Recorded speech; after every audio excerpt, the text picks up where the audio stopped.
Hello, and welcome to the Rollwise podcast. This is the show where we talk about RPG stuff quite regularly. And so thank you for stopping by. This week, we thought we would crack open an old subject, or at least talk about a subject that's near and dear to us in some ways. D&D. D&D has been talking a lot about how they're going to be coming up on their 50th anniversary.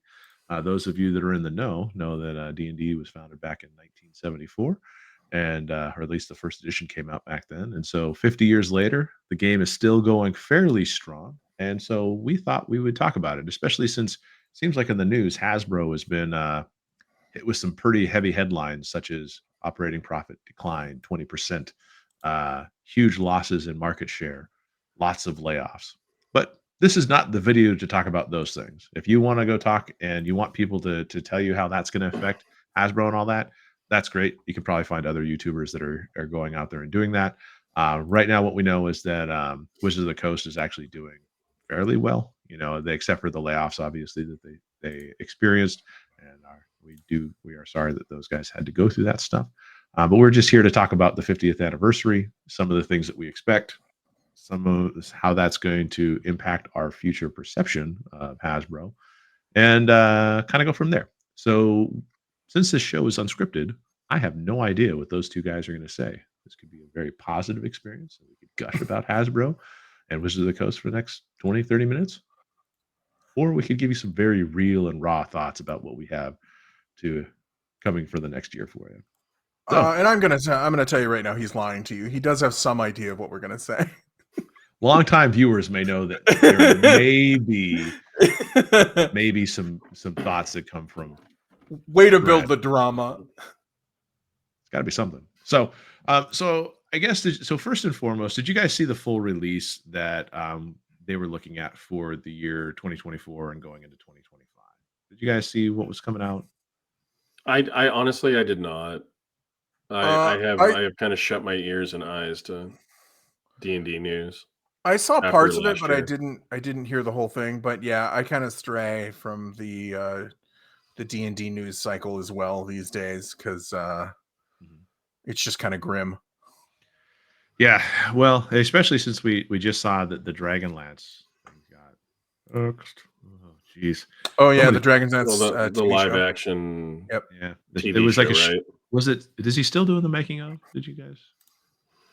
I don't know if he's still going to do the making of Joe. He was doing a documentary and all that too as well. But yeah, so there's been some projects that have been cut. So what we know has been announced, and we have dates to kind of go along with that. Is we have first of all in March to kind of kick off the whole 50th year celebration, because my understanding is it's going to be a year-long celebration, and I think if you have a system that's been around for 50 years, you can kind of do whatever the hell you want. So you want to take a year, sure, go for it. But it's going to be starting with March. You're going to have Descent into the Lost Caverns of Sojcanth. That's an original from back in the day, Gygax and all that kind of stuff. I remember that. Mm-hmm. Yeah, it's a re-release. Yeah. Yep. And so I don't have any experience with it myself, but good way to start it. Get a convention easy thing. Hey, my 12-year-old me is happy that you pronounced Sojcanth the same way I did in my brain when I saw it, but now modern day me is like, I think both of us are pronouncing it wrong. I have no idea. If somebody knows how you pronounce it, I think they shouldn't put that many consonants in a word if they want to pronounce correctly. Yeah, there's no basis for having J's and C's next to each other. I mean, that's it. That's its own thing. So that's going to come out in March. Vecna Eve of Ruin is going to come out in May. The making of the original Dungeons and Dragons, 1970, 1976 hardcover nonfiction, non-setting book is going to come out in June. Something called Quest from the Infinite Staircase is coming out in July. And then we have the 3 core books for the newest edition. And so far, it seems like they've just labeled them as 2024 Player's Handbook, 2024 Dungeon Master's Guide, and 2024 Monsters Manual in September, November, and February 2025. That was the only news that I saw that was release dates on those 3 books. So, I mean, just to get the elephant out of the room, I wish that they would have had a much catchier brand name for Dungeons and Dragons, because I can't imagine that the forever edition of this is going to be just known as 2024 D&D. Right. Didn't some of those get pushed back though? No, that is the pushback. Originally, I think that the Player's Handbook was supposed to be in May. Oh, okay. And then the final book is in 2025. Okay. Yeah, and then the final book does come the out. monster manual, right? That's last. Yeah, some of the news cycles that I did see about this had the pushback that like most of the books are going to be in 2025, which would have been a complete waste of their anniversary year. So yeah, that's a happy improvement on what I thought. So if anybody cares, I did listen. It's Sajkanth. At least according to my Google search. I listened as well, and I concur. Sajkanth. You were pretty close, Mike. Hey, you know what? It's a fantasy thing. Young me was pretty close too, so I'm happy about that. Yeah. So needless to say, I think that the fact that it's going to be forever known as the 2024 Player's Handbook is weird to me. And I feel like that was just a missed opportunity on so many levels. Well, they could have called it the 50th edition Player's Handbook, really. At that point, I'm surprised they didn't. I mean, with Hasbro's imagination. Ooh, that hurt, didn't it? That hurt a little, didn't it? These days, that hurt a little bit. I still in my heart, it's Hasbro's the evil corporation just milking the cash cow until it dies of D&D and Magic. And what you have to remember is the writer that would have called it the 50th edition of Dungeons and Dragons doesn't work there anymore. So the guy that door was wide open and you stepped into that one. So needless to say, yeah. So I feel like there was just a lot of missed opportunities in branding. And I mean, the one thing that I've been noticing a lot lately is with Dungeons and Dragons, I don't feel like it has maintained its cool factor. And nothing is less cool than playing the 2024 edition of a game. So, well, it's like I can't remember who I read, but they said that a lot of the people that love the game who were there to write D&D just aren't there anymore. And this is before the layoffs. This isn't a slam at the layoffs. This is a slam at kind of where their business direction has gone. Yeah. Is that, yeah, when you had like when they wrote 3.3 and 3.5, like they had Jonathan Tweed working on it. I think Robin D. Laws was involved. Like they had a lot of like gaming industry people who love role-playing games working on the game. And then they've slowly like massaged those people out of making the game. So that's why you see a lot of D&D by corporate committee, stooges, I guess now, or corporate stooges. And not that some of the people don't love the game that still work there. It's just, I think their hands are tied in decision making sometimes, and so it leads to kind of a lack of creativity. Like you're seeing that thing that is starting to happen where, oh, we're going to rewrite this for the new edition and put it out. Like you've seen that a lot lately. The old adventures that they're polishing up and putting back out there because they have all of it. So I do feel like in terms of like the game itself, I feel what's interesting, and I know we talked about this recently, is that it seems as though with this newest edition, there was a chance for them to really go back to the board, take something that was already really good and make it that much better. And based on our limited experience with the playtesting, because we dropped off the whole playtesting bandwagon, and that's what kind of left the whole playtesting idea. Like that was just a lot of work for not a lot of payoff.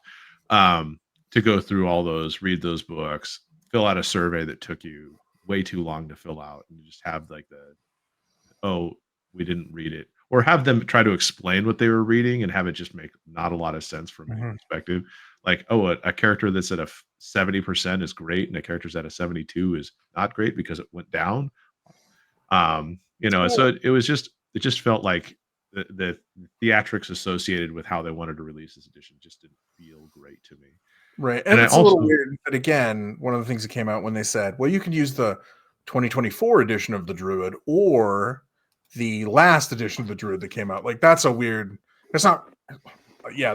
thing too. When they started saying that stuff about the playtest, yeah, it seems strange. So I would be curious. They're so different. They're just so different. Like from to quote from Pulp Fiction, it's not only that they're not in the same ballpark, it's not even the same effing sport at that point. Yeah, exactly. Yeah. Well, and I think what I would probably say is that I would almost want to just play the 24 stuff on its own merits, like just nix the 100%. 2014 game classes. I mean, obviously, what they're suggesting is that they want you to play with this new 2024 edition, and then say if you want to play with the old content, get your DM's approval. And what's hilarious about the whole 3.5 critique was that there was just too much for people to learn to play 3.5, and I can't imagine what those people are doing, knowing that the 2024 and the 2014 content is now this mega monster of stuff that you would potentially have to learn. I mean, so I it's just a little bit weird, but I would like to play the 2024 stuff now that it's been finalized to see, like how does it turn out? Does it still play like the D&D game? Did they fix a lot of problems that were, kind of unforced errors with the 2014 game and do all that? And then of course, if it plays really well and you want to open up that old content to your players, then you can go ahead and have fun with it. But I would like to really see if it stands on its own 2 feet first. Yeah, I agree. Yeah. So besides that, looking at the other content, the one thing that I thought was kind of neat about the Descent of the Lost Caverns of Sojkant, whatever you guys want to call it these days.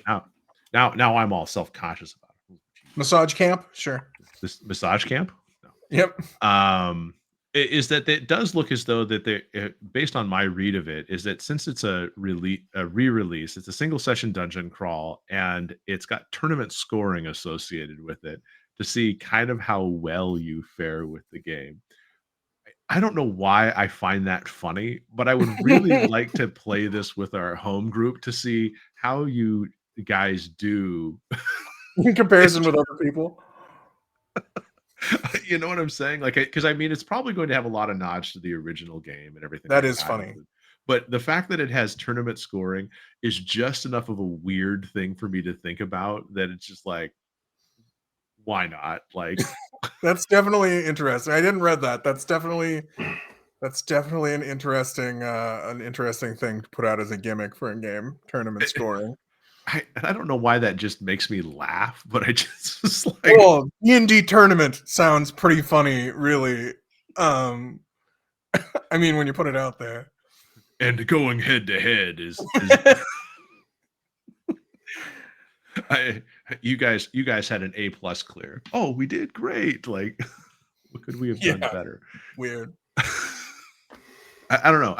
I would like to see how it goes, to see, just how that plays to it, because there's a part of me that likes to like do good on like form tests, I guess, and maybe that just tickles that part of that. Maybe I don't know. It's a pretty interesting concept that there's like a scoring system for a D&D game. I think there has been for a couple of decades now. There used to be like there was a league play where you could like get characters certified and you could play them in games and stuff like that. But actual like tournament scoring, I don't know. Yeah, well, I mean, I have seen people put together tournaments, and like there've been like grand melees and stuff along those lines that people have kind of done. But I just have never seen an adventure be like, you guys didn't pass this adventure worth a damn. You suck.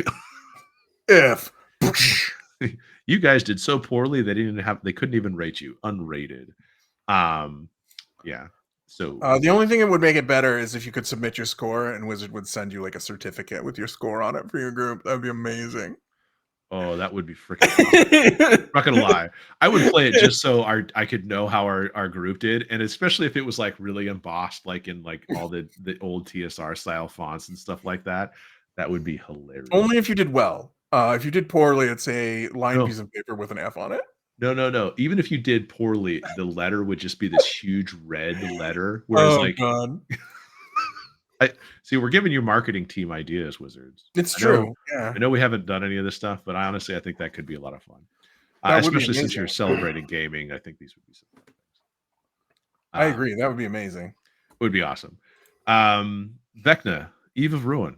I think talking about that one. Isn't he the guy from Stranger Things? I hate you so much. Yes, he is the guy from Stranger Things. How did you not know that was coming? Like you opened the door before we even started. Because I didn't know it was coming until it came out of my mouth. I was pretty sure it was coming. Well, needless to say, Vecna has a rich and storied history in the D&D universe, which is why he made such a great antagonist for Stranger Things. So, go fuck yourself. If it didn't happen on Stranger Things, I don't think it happened. It didn't happen in Stranger Things. It didn't happen. Yeah. What? Fuck you. Dropped a lot of F words in this segment. Vecna is a very infamous Dungeons and Dragons villain. He long is. before Stranger Things. It's true. Yeah. And so what's really interesting about this is that this is supposedly an actually up to level 20 campaign. And I know that those are very few and far between. But I mean, just the combination of using such a classic villain such as Vecna. I mean, the stakes obviously are universe ending. I believe that's like on the picture of the cover and all that kind of stuff. The cover looks pretty sweet. They do have a collector's edition cover that they're doing that has like the hand of Vecna on it. Oh, you've already seen the collector's edition, Mike? I saw it online. Hey, you know what? I get to be excited about certain D&D stuff. You do. You get excited about anything. And Vecna's up there. We've always been excited about. All of us have been excited about D&D stuff at some point in our history. And so, I mean, it's got all these different things happening. It's a classic villain. It sounds like it's a fairly classic tale of, heroic people versus heroic villains. Like, I think this could be a lot of fun. I would like to see what Wizards' idea of a 1 to 20 campaign looks like for sure. Mm-hmm. Like, I think that's one thing I really like about like seeing adventures written by the company that makes the game is like you get an idea of what they think your adventure should look like. And I would like to see what they think a 1 to 20 adventure. I definitely like to see what a 1 to 20 adventure looks like. Well, I'd like to see how many pages it had. Did you get a page count? I didn't, 64? but I do know that they had mentioned that they were going to be. It's a pamphlet. This is hopefully going to include some signature characters from the settings. And what I read in one place is that it'll have Oda, Luke, Tensor, Melf, Morden, Caden. Oh wow! Those kind of people. Oh, all the wizards. Yeah, you will be involved. I think you have to have those because I believe the like original Wizards Council in D&D was like Vecna and those guys. I believe so. My history is a little bit foggy on that original. Yeah, and I think they were all players of. Well, it could be really cool. I agree. All joking aside, it probably will be cool. I hope so. I hope it's not Spelljammer. I had hoped that Planescape was going to be cool, and then it was 64 pages. And well, I have Planescape. If anybody wants me to pull it out and read it to you as a bedtime story, I'll probably do that. He could. Mike's going to start a solo channel where he just reads the Planescape book. That's how short it is. He could read it as a bedtime story. And go to sleep. And we start our journey in Sigil. Oh, it's already done. So I mean, the fact that I purchased, of the most recent larger releases, of course, I have Shadows of the Dragon Queen. I did pick up the Spelljammer stuff. I picked up the Planescape. Obviously, I have a problem. I picked up Shadows of the Dragon. I picked up Shadows of the Dragon Queen. I picked up the Dragonlance one. That collector's edition cover. I didn't pick up the collector's edition. Oh my god, I just love the art on that so much. And I would say the content of the book was a little disappointing. There's Kenders in it. It's Dragonlance. Is that why it was disappointing? Because there were Kenders? No, I find. I thought we were going to retcon them out. Amazing. I think Kenders are a good thing. So what's on my desktop right now is I do have the what is that? The Dungeons and Dragons Cringe series that you can get from Steam. I was actually going to give that a try. The old D&D games. The dungeon. That's really old. Yeah, it's super old.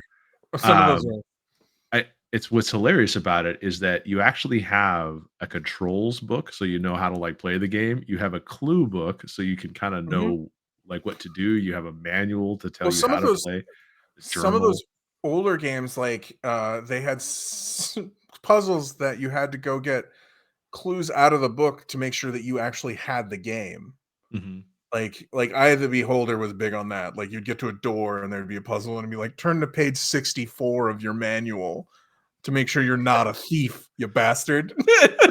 This has it too. They actually, what they did is that, I guess with the re-release of the game, they actually created 4 pages for certain puzzles that told you which words that you had to get from it, just to kind of save you the trouble. But I was like, games don't really do that as much anymore. Like, I mean, it's always funny because people are like, oh, well, video games, all the content should be in the video game. I'm like, back in the day, that content wasn't in the video game. Like, so, but needless to say, the other release that they had, what did we end on? We just talked about Eve of Ruin. Then they had the Dungeons and Dragons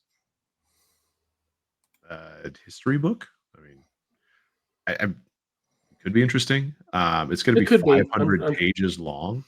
There should be a lot of art. I mean, it could be really cool. It could. Yeah, I think it could be really neat. 500 pages long seems like a long book. Probably maybe a coffee table style book, depending on how it is. Yeah, but I mean, it's probably what it'll be. That's what the last anniversary edition book they put out was, with the foreword by Vin Diesel. It was like that. It was like a coffee table. It was and had mostly art and stuff in it. Well, then that could be interesting in its own right. But the Quest from the Infinite Staircase, that one could be interesting because it's done in the style of like the Yawning Portal book. I know we didn't really play that in our group, but that was just kind of a collection of stories for people that haven't played Tales from the Yawning Portal, that took place in a kind of a singular location. And then in this case, what they say is that there is going to be an element that ties it all together.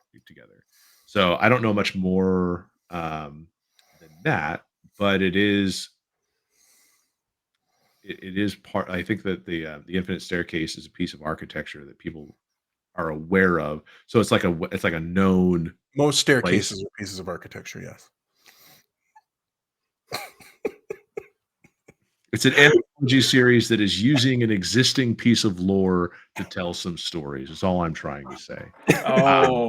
Neither good nor bad. I don't know much more about it than that, but I do feel like that's an interesting name. Tales from the Infinite Staircase. Is that what you said it was? Yeah. That sounds more like a Troika game than the D&D game, so that's kind of interesting to me. The title is very surrealism. Quest from the Infinite Staircase?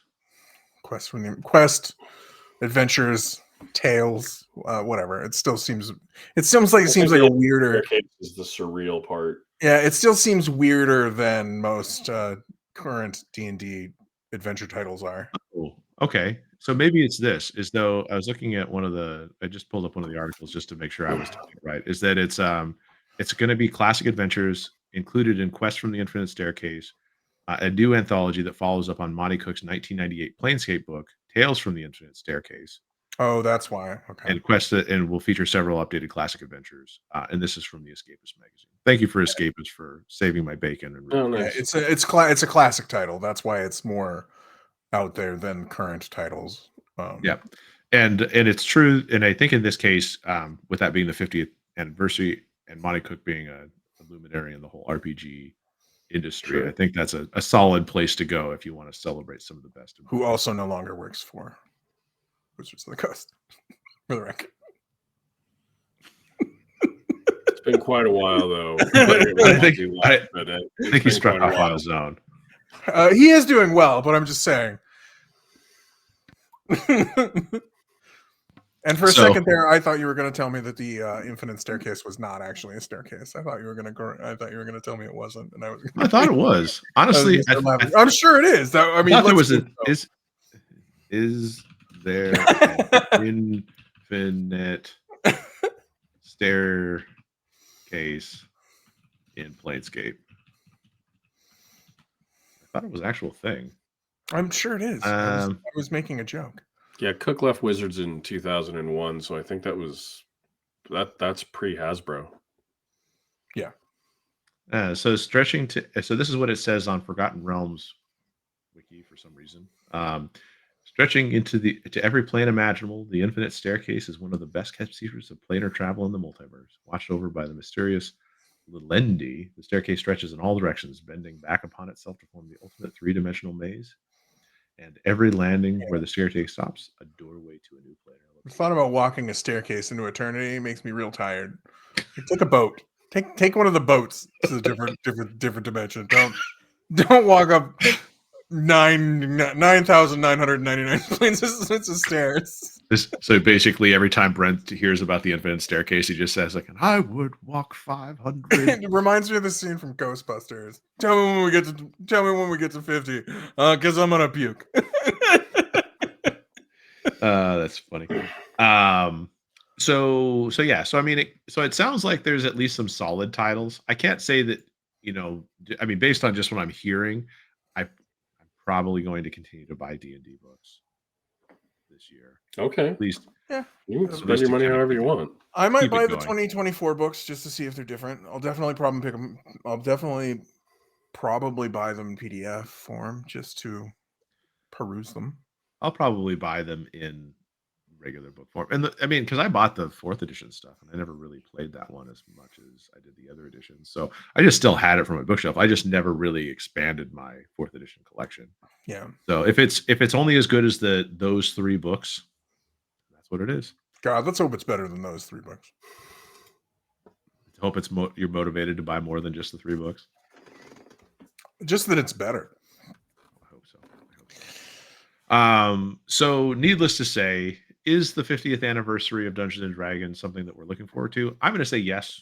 Yeah. I think that there's enough content in there that I'm excited to look in, play in, and all that kind of stuff. And as we're a channel that does reviews, I doubt we're really going to have a chance to review any of these in any great detail, because I don't know about you guys, but it's really hard to play a 1 to 20 adventure and like with our 1 or 2 actual. That'd be a few years. With our streaming schedule, it would just be like 9 million episodes of.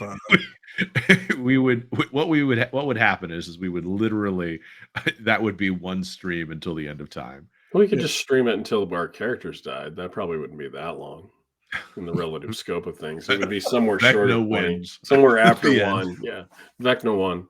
Basically, you're just saying how long until Brent crit fails at a crucial moment and everybody dies.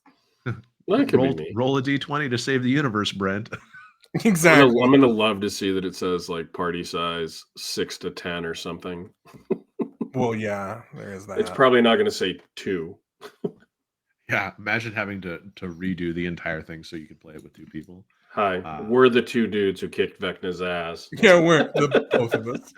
Both of us. It was us. I mean, in terms of great duos from the whole D&D universe, there is always the Caramon and Raceland. I mean, that was pretty good. Caramon? What was his name? Great duos. Raceland betrayed Caramon. I'm not saying it wasn't. It was great before then, Brent. It was great before then. Up just to that because Raceland decided that he could be a god better than all gods, and he betrayed all of his friends until he realized he was going to rule over an empty creation. That doesn't mean the initial Raceland, when he was wearing the red robe, wasn't great duos. Like we can step outside Batman of D&D. and the Joker. Brent, we could just be Fofford and the Grey Mouser. Yeah, there you go. We won't ever get anywhere, but we won't ever die either.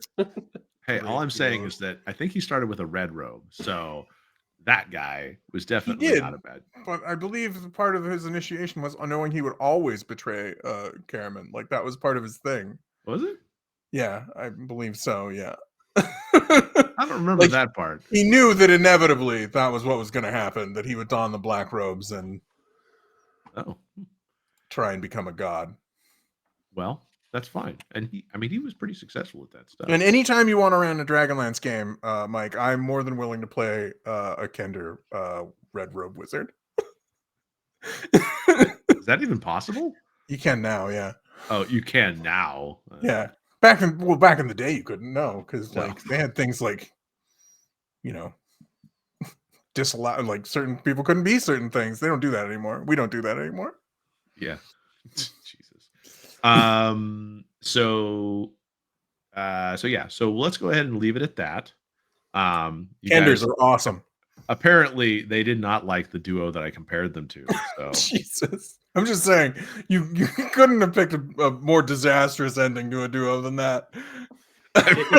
Were they brothers, half brothers? They were brothers. There was a half sibling. There were twins. There was a half sister, wasn't there? Yeah, they were twins. Okay. Caramon and Raceland. It's been a very long time. I'm just trying to come back to it. Yeah, no, it's been a long time since I read a lot of those books. So Brent's encyclopedic knowledge of these things is really quite amazing because I remember some highlights hazily. It seems like I remember how it ended. The betrayals. I remember how it ended. I remember how it ended. That was a big part. It crushed my little heart at the time. But it was fine. I'm just saying you could be like a duo as memorable as that. Wow. I'm not taking it back. Good luck, both of you. So, Jesus. Okay. Well, I guess with that, we can go ahead and say that D&D 50. Let's see what you have to do, and we can't wait to test our home game in the D&D 2024 in the Lost Caverns of Sojkanth. The Lost Caverns of Sojkanth. Yeah, no, I think I'm always excited for new role-playing stuff. Even as much as I bag on Wizards of the Coast, it's always fun when they release stuff and to see it. So, all right. So, so if all of you feel like we're exceptionally hard on Wizards of the Coast, let us know in the comments. We will. If you're too mean to us, we might not respond, but most of the time we do respond. So we don't want to be too mean because they'll send the Pinkertons to our houses. That's true. That's true. So let us know how we did. If you like us, if you hate us, what you think. If you've actually experienced some of the games, like if you played the original Lost Caverns of Sojkanth, let us know. How did it go? Yeah. Are you excited to give it another try? We'd be excited to hear what you have to say. And so, Jeff, can you tell them where they can leave those comments? Yeah, you can find us on social media. We are at Rollwise. We are on Facebook, Threads, Twitter, and YouTube. Or you can email us, rollwiseguys@gmail.com. And since we're talking about Dungeons & Dragons, don't forget to join us for our 4th edition one-shots that we're going to be doing live on stream on Mondays, the next few Mondays, as we try and reacquaint ourselves with 4th edition in anticipation of MCDM's inspiration being drawn from that game. And then we'll have a wrap-up of that. So join us for those. And as always, roll well, roll wise, and be safe out there, everybody. Thanks. Take care.